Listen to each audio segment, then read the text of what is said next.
ఇప్పుడు నేనున్నాను అనుకోండి, కాకినాడ పట్టణాన్ని విడిచిపెట్టి ఎక్కడికైనా బయలుదేరితే మా ఊరి అధిష్టానం అమ్మవారి పేరు నూకాలమ్మ. నేను ఆ అమ్మవారికి మనసులోకి నమస్కారం చేస్తాను. అమ్మా, ఈ ఊళ్ళో నేను ఉన్నాను, నూకలు తింటున్నాను. నూకలంటే అన్నం. అన్నం తిని బ్రతుకుతున్నాను, ఎక్కడికైనా వెడుతున్నాను, 4 మంచి మాటలు చెప్తున్నాను, తిరిగి వస్తున్నాను అంటే నీ అనుగ్రహం. ఎక్కడికి వెళ్ళినా నువ్వేనమ్మా నాకు అన్నం పెట్టిస్తున్నది.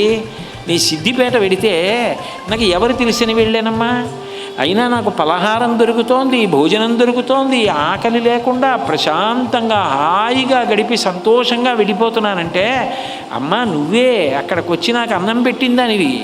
అటువంటి అమ్మ నాకు ఈ మీద భూమి మీద నూకలు మిగల్చు, నన్ను బ్రతికించు అని అడగడానికి శారదా నవరాత్రులు ప్రారంభం కావడానికి ముందే అమావాస్య మహాళయ అమావాస్య.